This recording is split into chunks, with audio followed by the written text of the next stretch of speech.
Chemistry നിങ്ങൾക്ക് വളരെ difficult ആയിട്ട് തോന്നുന്നുണ്ടോ? എന്താണ് കെമിസ്ട്രിയിൽ ഇത്ര കെമിക്കൽ റിയാക്ഷൻസ്? ന്യൂമറിക്കൽസ് ഒക്കെ ഭയങ്കര ബുദ്ധിമുട്ടാണല്ലോ എന്ന് നിങ്ങൾക്ക് പലപ്പോഴും തോന്നിയിട്ടുണ്ടാകാം. എന്നാൽ മിസ് ഇന്ന് ഇവിടെ എത്തിയിരിക്കുന്നത് കെമിസ്ട്രി വളരെ ഈസി ആയിട്ട് നിങ്ങൾക്ക് എങ്ങനെ പഠിക്കാൻ പറ്റും എന്നതിനുള്ള കുറച്ച് സ്മാർട്ട് സ്ട്രാറ്റജീസ് ഡിസ്കസ് ചെയ്യാൻ വേണ്ടിയിട്ടാണ്. സോ ആദ്യം തന്നെ നമുക്കൊന്ന് അനലൈസ് ചെയ്യാം എന്താണ് കെമിസ്ട്രിയിലെ മെയിൻ പ്രോബ്ലം എന്നത്, അല്ലേ? അപ്പൊ കെമിസ്ട്രിയിലെ മെയിൻ പ്രോബ്ലം എന്ന് പറയുന്നത് there is too many reactions to remember. ഇപ്പൊ ഓർഗാനിക് കെമിസ്ട്രിയിലേക്കൊക്കെ വരികയാണെങ്കിൽ നമുക്ക് ഒരുപാട് റിയാക്ഷൻസ് എന്ത് ചെയ്യേണ്ടി വരും? മെമ്മറൈസ് ചെയ്യേണ്ടി വരും, അല്ലേ? അപ്പൊ അത് തന്നെയാണ് കുട്ടികൾ നേരിടുന്ന ഒരു ബിഗ് പ്രോബ്ലം എന്ന് പറയുന്നത്. ആൻഡ് രണ്ടാമത് പറയാനാണെങ്കിൽ ഫിയർ ഓഫ് ന്യൂമെറിക്കൽസ്. നമ്മൾ ഫിസിക്കൽ കെമിസ്ട്രി ഏരിയയിലേക്ക് പോകുകയാണെങ്കിൽ, ഫോർ എക്സാമ്പിൾ ഇപ്പൊ ഹയർ സെക്കൻഡറിയിൽ നോക്കുകയാണെങ്കിൽ തെർമോഡൈനാമിക്സ്, സൊല്യൂഷൻസ്, ഇലക്ട്രോ കെമിസ്ട്രി പോലെയുള്ള ചാപ്റ്റേഴ്സ് നിങ്ങൾ നോക്കുമ്പോൾ നിങ്ങൾക്കറിയാം അതിൽ ഒരുപാട് ന്യൂമെറിക്കൽസ് ഉണ്ട്, അല്ലേ? അപ്പൊ ന്യൂമെറിക്കൽസ് പല കുട്ടികൾക്കും എന്താണ്? പേടിയാണ്. So they will just skip the numericals and just go through the theory part. അപ്പൊ ഇതാണ് സെക്കൻഡ് പ്രോബ്ലം എന്ന് പറയുന്നത്. ആൻഡ് മൂന്നാമത് വരുന്ന ഒരു ഇമ്പോർട്ടൻ്റ് ആയിട്ടുള്ള ഒരു കാര്യമാണ് എന്ത്? Most of the students learn without understanding. ഒരു ചാപ്റ്റർ ഒക്കെ കംപ്ലീറ്റ്ലി ഇങ്ങനെ ഇരുന്ന് വായിച്ച് അവർ പഠിക്കുന്നുണ്ടാകും. പക്ഷെ എന്താണ് ആ പഠിക്കുന്നത് എന്താണെന്ന് അവർക്ക് അറിയത്തില്ല. What it means or what are the applications of that particular concept എന്നത് പല കുട്ടികൾക്കും എന്താണ്? അറിയത്തില്ല. So learning without understanding is one of the biggest issue. അതൊരു വലിയൊരു പ്രോബ്ലമാണ് നമ്മുടെ CBSE സ്റ്റുഡൻസ് ഫേസ് ചെയ്യുന്നത്. And finally irregular revision. നിങ്ങൾ ഇപ്പോൾ ഒരു ദിവസം ഒരു 10 മണിക്കൂർ ഒരു കോൺസെപ്റ്റ് പഠിച്ചു എന്ന് വിചാരിക്കുക. എന്നിട്ട് നിങ്ങൾ എന്ത് ചെയ്യണം? അത് റിവൈസ് ചെയ്യാതെ ഒരു 1 or 2 months ശേഷം എക്സാം എഴുതാൻ പോയെന്ന് വെച്ച് കഴിഞ്ഞാൽ നിങ്ങൾക്ക് ഒന്നും ഓർമ്മയുണ്ടാകത്തില്ല. നിങ്ങളുടെ ആൻസർ ഷീറ്റിൽ നിങ്ങൾക്ക് ഒന്നും എഴുതാനും പറ്റത്തില്ല. Because there is no enough revision there. നമ്മൾ ഇന്നൊരു ടോപ്പിക് ഒരു 10 മിനിറ്റ് ആണ് പഠിച്ചതെങ്കിൽ മതി, ആ 10 മിനിറ്റ് മതി. ആൻഡ് ആഫ്റ്റർ 2 or 3 days നിങ്ങൾ എന്ത് ചെയ്യുക? ഒരു 10 മിനിറ്റും കൂടെ ആ സെയിം ടോപ്പിക്കിൽ ഇടുക. അങ്ങനെ നിങ്ങൾ റെഗുലർ ആയിട്ട് റിവൈസ് ചെയ്യുകയാണെങ്കിൽ ഞാൻ പറയുന്നു നിങ്ങൾ എക്സാമിന് ശേഷവും അത് ഇനി എത്ര ഇയേഴ്സ് കഴിഞ്ഞിട്ടാണെങ്കിലും ആ കോൺസെപ്റ്റ് നിങ്ങളുടെ മൈൻഡിൽ തന്നെ ഉണ്ടാകും. ഓക്കെ, അപ്പോൾ ഈ 4 പ്രോബ്ലംസ് നമുക്ക് എങ്ങനെ ഈസിലി ടാക്കിൾ ചെയ്യാം എന്നതിൻ്റെ കുറച്ച് സ്ട്രാറ്റജീസ് നമുക്ക് എന്ത് ചെയ്യാം? ജസ്റ്റ് ഒന്ന് നോക്കാം. ഓക്കെ, അപ്പോൾ അതിൽ നമുക്ക് ഫസ്റ്റ് വരുന്നത് നിങ്ങളുടെ മൈൻഡ് സെറ്റ് നിങ്ങൾ മാറ്റണം. അതായത് കെമിസ്ട്രി എന്ന് പറയുന്നത് ഇത് ലോജിക് ഗെയിം, അല്ലേ? അതൊരു ലോജിക് ഗെയിം ആണ്. So instead of memorising everything what you need to do is that understand the pattern. Pattern എന്താണെന്ന് നിങ്ങൾ എന്ത് ചെയ്യണം? മനസ്സിലാക്കി വെക്കണം. ഒരു ചാപ്റ്റർ എടുത്തു കഴിഞ്ഞാൽ അതിലെ കോൺസെപ്റ്റ് എങ്ങനെയാണ് അറേഞ്ച് ചെയ്തിരിക്കുന്നത് എന്ന് അണ്ടർസ്റ്റാൻഡ് ചെയ്തിട്ട് വേണം നിങ്ങൾ എന്ത് ചെയ്യാൻ? പഠിക്കാൻ വേണ്ടിയിട്ട്. അല്ലാതെ ഒരുപാട് പ്രാവശ്യം വായിച്ച് ബൈ ഹാർട്ട് ചെയ്തല്ല നിങ്ങൾ പഠിക്കേണ്ടത്. So instead of memorising everything just understand the pattern. For example ഇപ്പോൾ ഒരു റിയാക്ഷൻ നടക്കുകയാണ്. ആ റിയാക്ഷൻ നിങ്ങൾ ജസ്റ്റ് ബൈ ഹാർട്ട് ചെയ്തു എന്നതുകൊണ്ട് വലിയ കാര്യമൊന്നുമില്ല, അല്ലേ? What you need to do? You need to ask why. അവിടെ നിങ്ങൾ ഒരു ക്വസ്റ്റ്യൻ ചോദിക്കണം. Why this reaction happens? എന്തുകൊണ്ടാണ് ഇവിടെ ഇങ്ങനെ ഒരു റിയാക്ഷൻ നടന്നത്? അല്ലെങ്കിൽ ഒരു കളർ ചേഞ്ച്, അല്ലേ? ചില കെമിക്കൽ റിയാക്ഷൻസിലൊക്കെ ചേഞ്ചസ്, കളർ ചേഞ്ചുകൾ നടക്കാറുണ്ട്, പുതിയ ഗ്യാസസ് പ്രൊഡ്യൂസ് ചെയ്യാറുണ്ട്. സോ വൈ എന്ന് പറയുന്ന ഒരു ക്വസ്റ്റ്യൻ നിങ്ങൾ അവിടെ ഇടുക. ആ ക്വസ്റ്റ്യന് നിങ്ങൾ ഒരു സൊല്യൂഷൻ കണ്ടുപിടിക്കുക. ഇനഫ്, അത് മതി നിങ്ങൾക്ക് ആ ഒരു കോൺസെപ്റ്റ് അവിടെ കിട്ടാൻ വേണ്ടിയിട്ട്. പിന്നെ നമുക്ക് ഫിസിക്കൽ കെമിസ്ട്രിയിലേക്ക് വരുമ്പോൾ അവിടെ എന്തുണ്ട്? ഒരുപാട് ന്യൂമറിക്കൽസും കാര്യങ്ങളും ഉണ്ടല്ലേ? സോ നിങ്ങൾ എന്ത് ചെയ്യണം? ഈ ന്യൂമറിക്കൽസിന് ഫോർമുലാസ് വേണം. ഫോർമുലാസ് നിങ്ങൾ എങ്ങനെ പഠിക്കണം? ഫോർമുലാസ് നിങ്ങൾ ഒരുപാട് പ്രാവശ്യം പ്രാക്ടീസ് ചെയ്ത് പഠിക്കണം. ക്വസ്റ്റ്യൻസ് പ്രാക്ടീസ് ചെയ്ത് തന്നെ നിങ്ങൾ പഠിക്കണം. അതുപോലെ തന്നെ ചില ഫോർമുലാസ് ചിലപ്പോൾ നിങ്ങൾ മറന്നു പോകാൻ ചാൻസ് ഉണ്ട്. അപ്പോൾ എന്ത് ചെയ്യുക? അത് ഡിറൈവ് ചെയ്ത് 1-2 വട്ടം പഠിക്കുക. ആ ഡെറിവേഷനിലൂടെ നിങ്ങൾ കടന്നു പോകുമ്പോൾ എന്താണ്? നിങ്ങൾക്ക് ആ ഫോർമുലാസ് നിങ്ങളുടെ മൈൻഡിൽ നിങ്ങൾ പോലും അറിയാതെ എന്തായിട്ടുണ്ടാകും? ബൈ ഹാർട്ട് ആയിട്ടുണ്ടാകും. സോ നിങ്ങൾ ജസ്റ്റ് എന്ത് ചെയ്യുക? നിങ്ങളുടെ മൈൻഡ് സെറ്റ് ഒന്ന് ചേഞ്ച് ചെയ്യുക കെമിസ്ട്രീനെ അപ്രോച്ച് ചെയ്യുമ്പോൾ. ഇനി അടുത്തത് പറയുകയാണെങ്കിൽ NCERT should be your first approach. അതായത് പല കുട്ടികളും ചെയ്യുന്നത് എന്താണെന്ന് വെച്ച് കഴിഞ്ഞാൽ, ഓക്കെ, ക്ലാസ് സ്റ്റാർട്ട് ചെയ്തു, അക്കാഡമിക് ഇയർ സ്റ്റാർട്ട് ചെയ്തു. They will go behind what, different notes അല്ലേ, പല നോട്ട്സിന് പിന്നാലെയാണ് അവർ ഓടുന്നത്. ഷോർട്ട് നോട്ടുകൾ, PDF ആയിട്ട് അവർക്ക് കിട്ടുന്ന നോട്ട്സ്, പല പല സോഴ്സിൽ നിന്ന് കിട്ടുന്ന notes, and in addition to that ചില ഗൈഡുകൾ അല്ലേ.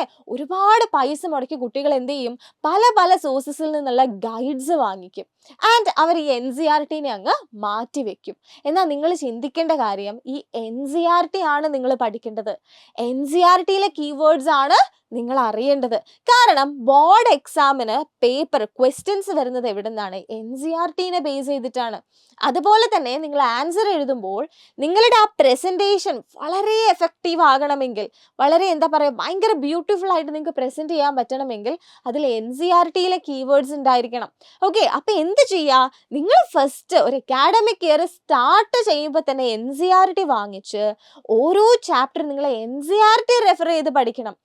ലൈൻ ബൈ ലൈൻ NCERT നിങ്ങൾ വായിക്കണം. ഓക്കെ, അല്ലാതെ ജസ്റ്റ് ഇമ്പോർട്ടൻ്റ് ആയിട്ടുള്ള കാര്യങ്ങൾ നോക്കി പോകാന്നുള്ളതല്ല. From the beginning to the end line by line നിങ്ങൾ NCERT വായിക്കുക. നിങ്ങൾ തന്നെ ഒരു എഫേർട്ട് എടുക്കുക മക്കളെ.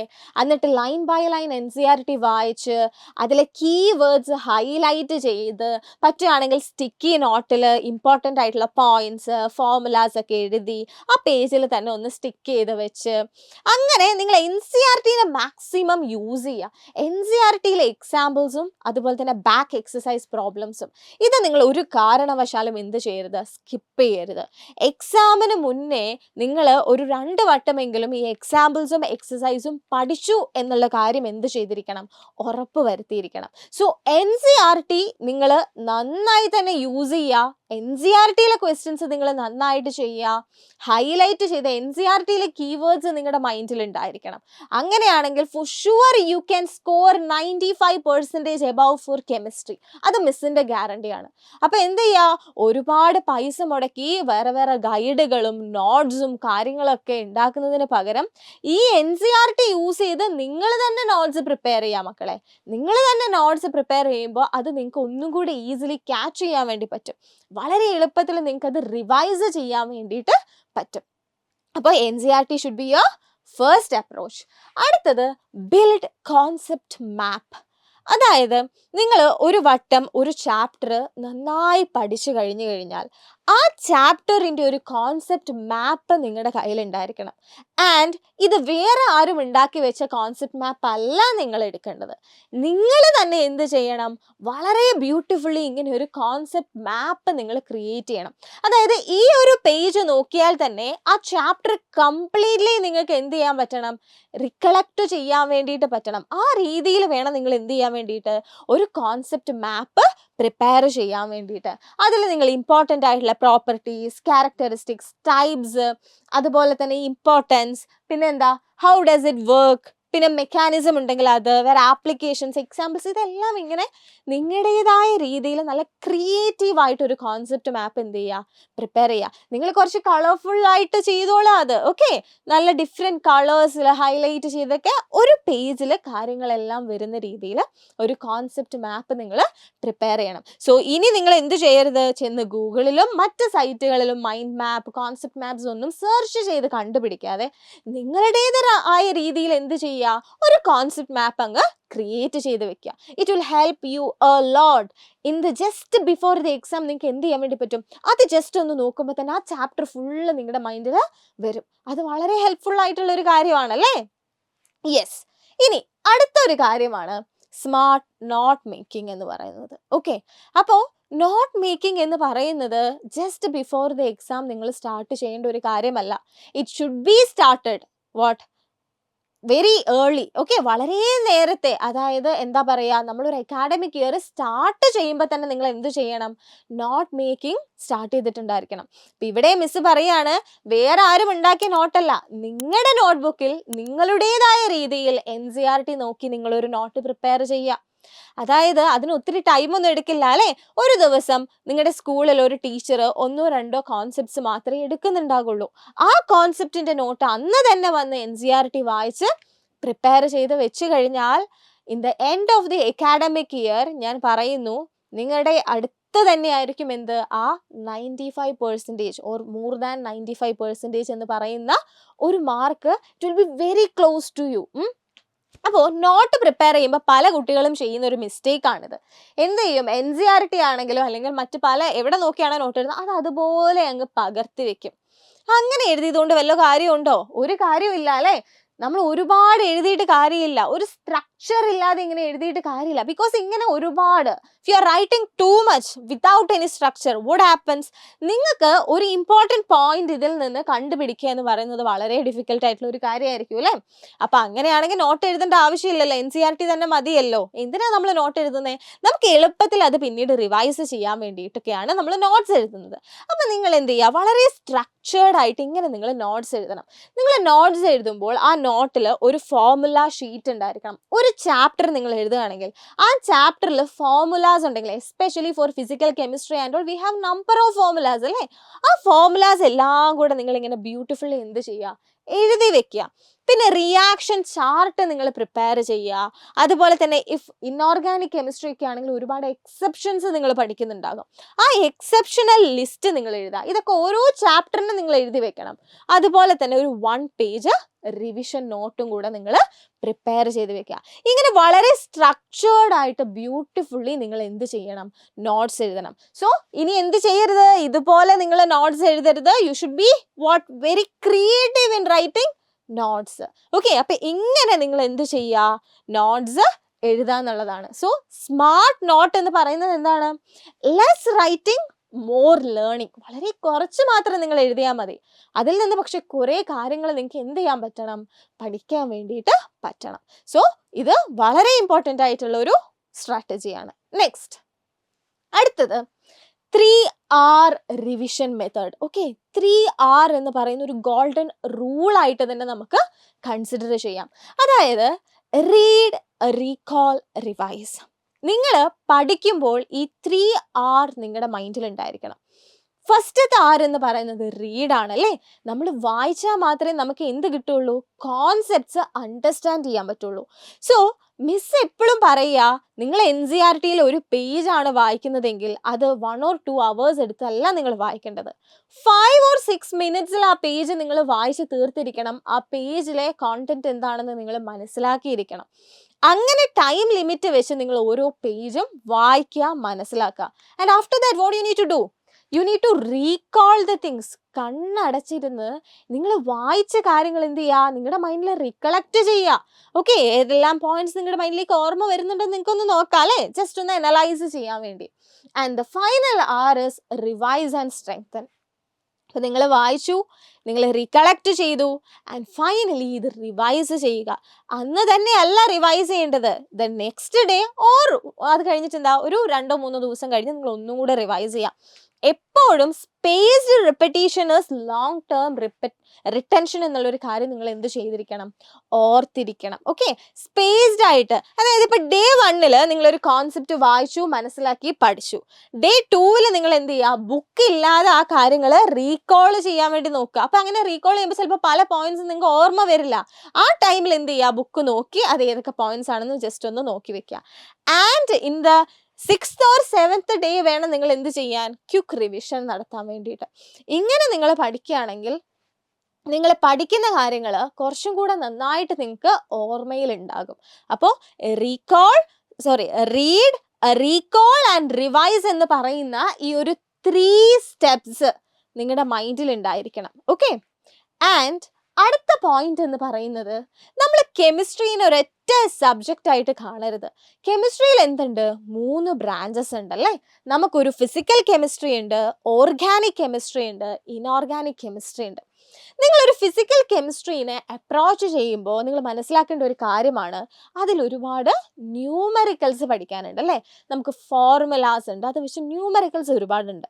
അപ്പോൾ ഫിസിക്കൽ കെമിസ്ട്രി പഠിക്കുമ്പോൾ നിങ്ങൾ ന്യൂമറിക്കൽസ് പ്രാക്ടീസ് ചെയ്യുക, ഫോർമുലാസ് മെമ്മറൈസ് ചെയ്യാൻ വേണ്ടി നോക്കുക, ആൻഡ് എല്ലാ ദിവസവും പ്രോബ്ലംസ് എന്ത് ചെയ്യുക, സോൾവ് ചെയ്തുകൊണ്ടേയിരിക്കുക. ഇതാണ് ഫിസിക്കൽ കെമിസ്ട്രിയുടെ ഒരു അപ്രോച്ച് എന്ന് പറയുന്നത്. പക്ഷെ ഓർഗാനിക് കെമിസ്ട്രിയിലേക്ക് വരുമ്പോൾ അങ്ങനെയാണോ? അല്ല അല്ലേ? ഓർഗാനിക് കെമിസ്ട്രിയിൽ നമുക്ക് കുറെ മെക്കാനിസംസ് മനസ്സിലാക്കാനുണ്ട്, അതുപോലെ തന്നെ റിയാക്ഷൻ പാറ്റേൺ മനസ്സിലാക്കണം. And finally you need to practise what conversions. നമുക്ക് എപ്പോഴും കൺവേർഷൻസ് വെച്ചിട്ടുള്ള ക്വസ്റ്റ്യൻസ് എപ്പോഴും എന്താ ചോദിക്കാറുണ്ട് അല്ലേ? എപ്പോഴും കൺവേർഷൻസ്, അതായത് ഇപ്പോൾ ഒരു ആൽക്കഹോളിനെ നമ്മൾ എങ്ങനെ ആൽഡിഹൈഡ് ആക്കി മാറ്റും, ആ ഒരു കൺവേർഷൻ നമുക്ക് എന്താ വളരെ ക്ലിയർലി എന്തായിട്ടുണ്ടായിരിക്കണം, മനസ്സിലായിട്ടുണ്ടായിരിക്കണം. ബട്ട് ഇൻഓർഗാനിക്കിലേക്ക് വരുമ്പോൾ ഇതൊന്നുമല്ല കാര്യം. ഇൻഓർഗാനിക് എന്ന് പറയുന്നത് കുറച്ച് മെമ്മറൈസ് ചെയ്യാനുള്ള കാര്യങ്ങളുള്ള ഒരു സബ്ജക്റ്റ് ആണ്. അതുകൊണ്ട് തന്നെ നമ്മൾ റെഗുലർലി NCERT റിവൈസ് ചെയ്യണം. റെഗുലർലി എന്ത് ചെയ്യണം? NCERT റിവൈസ് ചെയ്യണം. Also you need to prepare comparison tables and exceptions ഒക്കെ എടുത്ത് റിമെമ്പർ ചെയ്ത് വെക്കുക. ഓക്കെ, എക്സെപ്ഷൻ ആയിട്ട് കാര്യങ്ങൾ എന്ത് ചെയ്യുക? റിമെമ്പർ ചെയ്ത് വെക്കുക. അപ്പോൾ 3 ബ്രാഞ്ചസ് ഉണ്ട് കെമിസ്ട്രിയിൽ. ഇതിന് 3നും ഡിഫറെൻറ്റ് സ്ട്രാറ്റജീസ് എന്ത് ചെയ്യുക? എംപ്ലോയ് ചെയ്യുക എന്നുള്ളതാണ് നിങ്ങൾ ചെയ്യേണ്ട ഒരു കാര്യം. So one strategy will not work for what? All 3 branches. മനസ്സിലായോ? Yes. And finally exam focused preparation. നമ്മൾ എത്ര പഠിച്ചെന്ന് കഴിഞ്ഞാലും ആ എക്സാമിൻ്റെ ആ ഫ്യൂ അവേഴ്സ് അല്ലേ, 2 or 3 hours നമ്മൾ എങ്ങനെ യൂസ് ചെയ്യുന്നു എന്നുള്ളതാണ് അല്ലേ. സോ നമ്മുടെ final preparation should be exam focused. അതായത് NCERT നമ്മൾ റിവൈസ് ചെയ്യണം. Then the golden thing is previous year questions. ഏറ്റവും ബെസ്റ്റ് വേ എന്ന് പറയുന്നത് ഇമ്പോർട്ടൻറ്റ് ടോപ്പിക്സ്, അതുപോലെ തന്നെ ബോർഡിൽ കൂടുതലായിട്ട് ക്വസ്റ്റ്യൻ വരുന്ന ഭാഗങ്ങൾ ഏതാണെന്നൊക്കെ നമ്മൾ മനസ്സിലാക്കണമെങ്കിൽ ഒരുപാട് പ്രീവിയസ് ഇയർ ക്വസ്റ്റ്യൻ പേപ്പേഴ്സ് നമ്മൾ അറ്റംപ്റ്റ് ചെയ്യണം. So previous year question papers നിങ്ങൾ കളക്ട് ചെയ്യുക, അത് സോൾവ് ചെയ്യുക, അത് റിപ്പീറ്റ് ആയിട്ട് എന്ത് ചെയ്യുക? സോൾവ് ചെയ്തുകൊണ്ടേയിരിക്കുക. സാമ്പിൾ പേപ്പേഴ്സ് അല്ലേ, ഫുൾ ലെങ്ത് സാമ്പിൾ പേപ്പേഴ്സ് ഒക്കെ നിങ്ങൾ എക്സാമിന് മുന്നേ 1 or 2 സാമ്പിൾ പേപ്പേഴ്സ് നിങ്ങൾ ആ ഒരു ടൈം ലിമിറ്റ് വെച്ച് തന്നെ എഴുതി നോക്കണം. അതുപോലെ തന്നെ ടൈം ബൗണ്ട് പ്രാക്ടീസ് എന്നത് വളരെ ഇമ്പോർട്ടൻ്റ് ആണ്. കുറേ കുട്ടികൾക്ക് മാർക്ക് കുറയുന്നത് അവർ പഠിക്കാത്തത് കൊണ്ടല്ല, അവർക്ക് കോൺസെപ്റ്റ് അറിയാത്തത് കൊണ്ടല്ല. But why? The time bound practice ഇല്ലാത്തത് കൊണ്ടാണ്. ആ ഒരു ഫിക്സഡ് ടൈമിനുള്ളിൽ അവർക്ക് ഒരു ആൻസർ എഴുതി തീർക്കാൻ സാധിക്കാത്തത് കൊണ്ടാണ് അവർക്ക് മാർക്ക് പോകുന്നത്. അപ്പം നമ്മൾ എന്ത് ചെയ്യണം? ഈ ടൈം നമുക്ക് മാനേജ് ചെയ്യുക എന്ന് പറയുന്നത് എക്സാം ഹാളിൽ കയറിയതിന് ശേഷം ചെയ്യേണ്ട ഒരു കാര്യമല്ല. ശരിക്കും അതിന് മുന്നേ നമ്മൾ പ്രാക്ടീസ് ചെയ്യണം. അതിന് വേണ്ടിയിട്ടാണ് നമുക്ക് പീരിയോഡിക് ടെസ്റ്റുകളും മോഡൽ എക്സാംസും കണ്ടക്ട് ചെയ്യുന്നത്. അതിന് പുറമേ നമ്മൾ എന്ത് ചെയ്യുക? നമുക്ക് കിട്ടുന്ന ടൈമിൽ ടൈം ബൗണ്ടായിട്ട് ഞാൻ ഈ ഒരു ക്വസ്റ്റ്യൻ 2 minutes കവർ ചെയ്യും, അല്ലെങ്കിൽ 3 minutes ഞാൻ എഴുതാൻ നോക്കും എന്ന് പറഞ്ഞ് നിങ്ങൾ എന്ത് ചെയ്തുകൊണ്ടിരിക്കണം? റിപ്പീറ്റഡ് ആയിട്ട് പ്രാക്ടീസ് ചെയ്തുകൊണ്ടേ ഇരിക്കണം. അപ്പോൾ ഈ 4 പോയിന്റ്സ് നിങ്ങൾ ഓർക്കുക. എങ്കിൽ മാത്രമേ നിങ്ങൾക്ക് എക്സാമിന് എന്ത് ചെയ്യാൻ പറ്റുള്ളൂ? നന്നായിട്ട് സ്കോർ ചെയ്യാൻ വേണ്ടിയിട്ട് പറ്റുള്ളൂ. അപ്പോൾ ഞാൻ കുട്ടികളോട് പറയുന്ന ഒരു കാര്യമാണ് അല്ലേ, ഇപ്പോൾ ഒരു ക്ലാസ്സിൽ ഒരു 50 സ്റ്റുഡൻസ് ഉണ്ടാകും. ഈ 50 സ്റ്റുഡൻസിനും ഒരേ ടെക്സ്റ്റ് ബുക്കാണ്, ഒരേ ടീച്ചേഴ്സാണ് അവരെ പഠിപ്പിക്കുന്നത്. പക്ഷേ ഈ 50 കുട്ടികളും 50 രീതിയിലാണല്ലേ സ്കോർ ചെയ്യുന്നത്. അതിൻ്റെ റീസൺ എന്താണ്? അവർ ഒരു പെർട്ടിക്കുലർ സബ്ജക്റ്റിനെ അപ്രോച്ച് ചെയ്യുന്ന രീതിയിലുള്ള മാറ്റമാണല്ലേ. അപ്പോൾ മിസ് പറഞ്ഞതുപോലെ ഈ സ്മാർട്ട് സ്ട്രാറ്റജീസ് ഉപയോഗിച്ച് നിങ്ങൾ ഇനി കെമിസ്ട്രിയെ അപ്രോച്ച് ചെയ്യുകയാണെങ്കിൽ നിങ്ങൾക്ക് ഉറപ്പായിട്ടും ഒരു 95% എബവ് മാർക്ക് സ്കോർ ചെയ്യാൻ വേണ്ടിയിട്ട് പറ്റുന്നതായിരിക്കും. സോ എൻ്റെ മക്കളെല്ലാവരും ഇതുപോലെ പഠിച്ച് ഈ ബോർഡ് എക്സാം വളരെ ഈസിലി ക്രാക്ക് ചെയ്യുക. ഓക്കെ, സ്ട്രെസ് ഇല്ലാതെ വളരെ ഈസിലി പഠിച്ച് നല്ലൊരു മാർക്ക് സ്കോർ ചെയ്യുക. Happy learning.